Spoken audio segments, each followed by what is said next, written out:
Then at 11:72,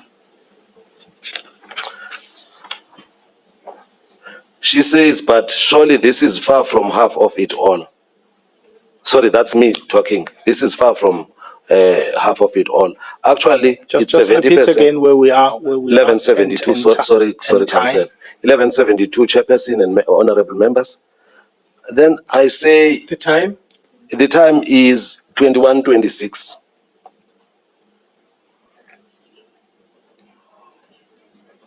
Thank you. I hate to be wiser after the event, but I can't help but believe, because I don't want to be artificial when I testify and be somebody who reconstructs a scene. But if I say actually it's 70% when adding the other one, so surely in my view, there were about 2 pictures that had been sent. I've demonstrated that one was sent. The trace of that one having been sent was deleted, but fortunately I commented on it. It's not a status picture. Then follows when I say the other one was a non-starter and you know it. This is me interacting with her more in relation to the pictures. Then she says, Aibo, Jesu. Now, once again. What did you mean, JP?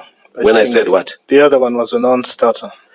I may have been expressing dissatisfaction with a picture, maybe that was uploaded from a status and sent to me, because I may have been requiring special attention where one sends me a picture and I send her a picture.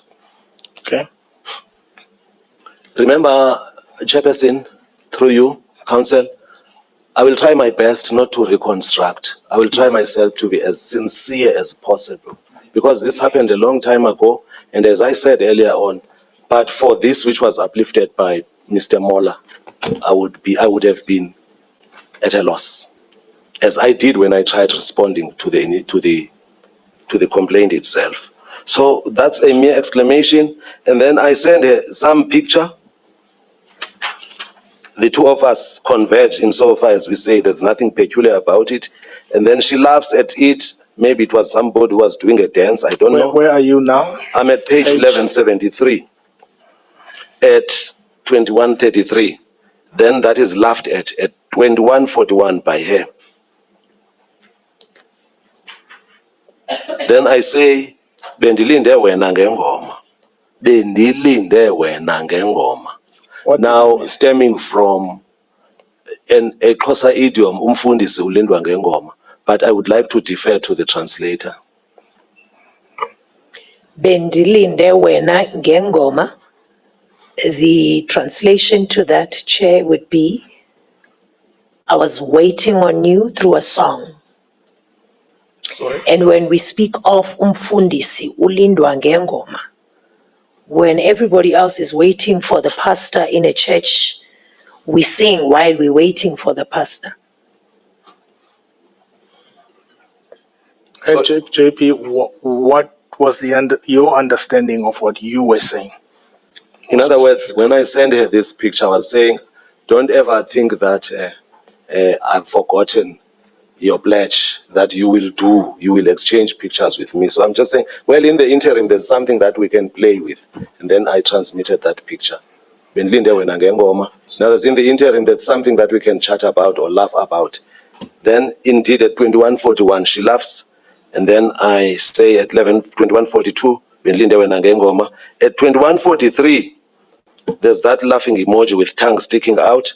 I sort of reciprocate, save that. My emojis are slightly different, but it's somebody with tongue sticking out, laughing. And then at 2153, I realize that she might be asleep. Then I say, shame, ulele, shame, you must be asleep. Then she responds, no, adikalali, salungisa for tomorrow. I'm preparing for tomorrow, 2208.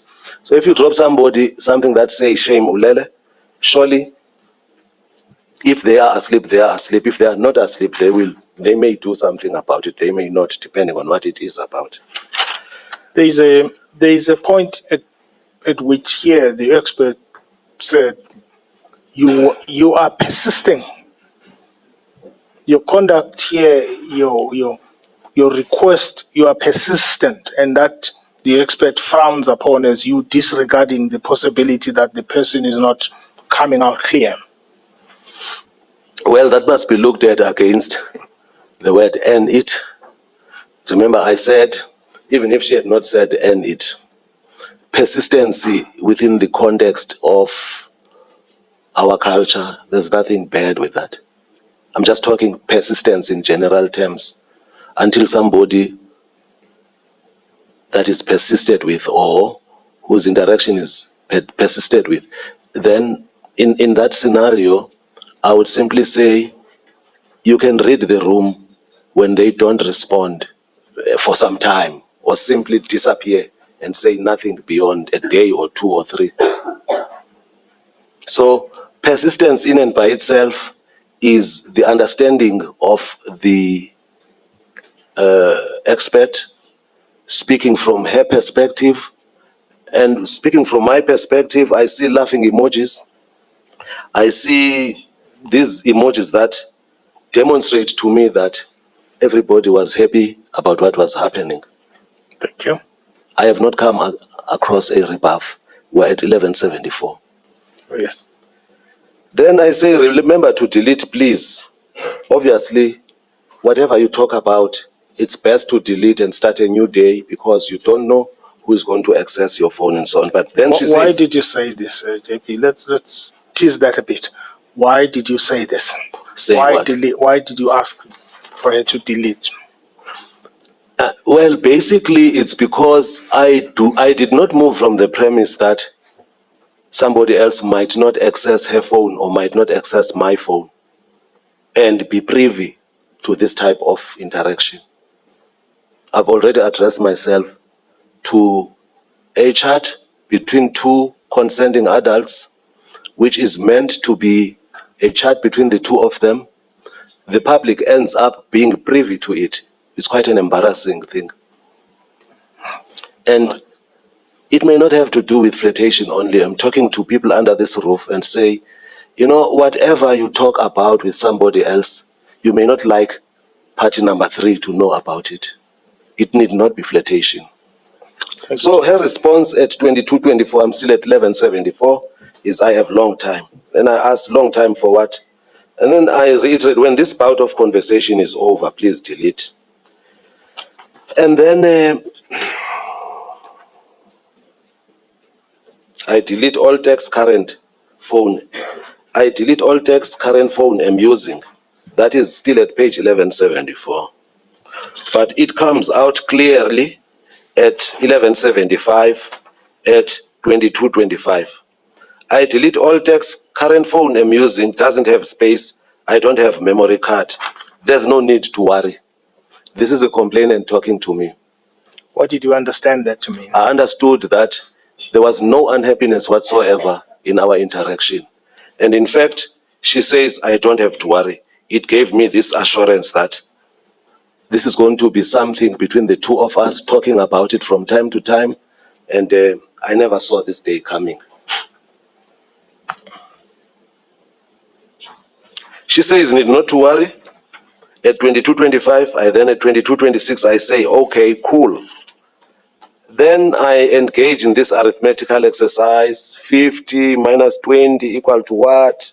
This is a question posed by me. She responds by saying, well, 100% I've done everything. I say, no, you are wrong, and I laugh.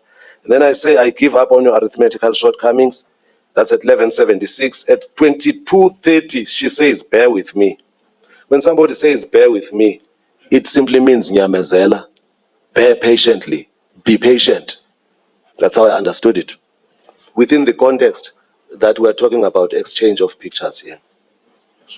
I've already mentioned that she had shared a picture, 1 or 2 at this point. I may not have been satisfied. We were flirting, we were laughing it, we were playing along. I know I'm being pedantic, JP, but someone reading that, what was your understanding of that? Bear with me. I understand that I'm being pedantic about spelling. Yes, there's a problem about spelling, okay. But I've read something into it, which is BEAR. Bear with me. Okay. Be patient with me. Nyamezela in Sitos. Thank you. Then I laugh and then I say, well, I've heard you. And then I share a picture, obviously a funny picture at 22:37. Then in response, page 1177, what is his problem? Maybe akakwazi. It could have been somebody trying to do things, be it dancing or whatever, but who may not have been that skilled in it. So she says, maybe this person can't do it properly, but I already commented that this is funny. I can't remember what it was about. I don't want to reconstruct, but it is something that both of us laughed away.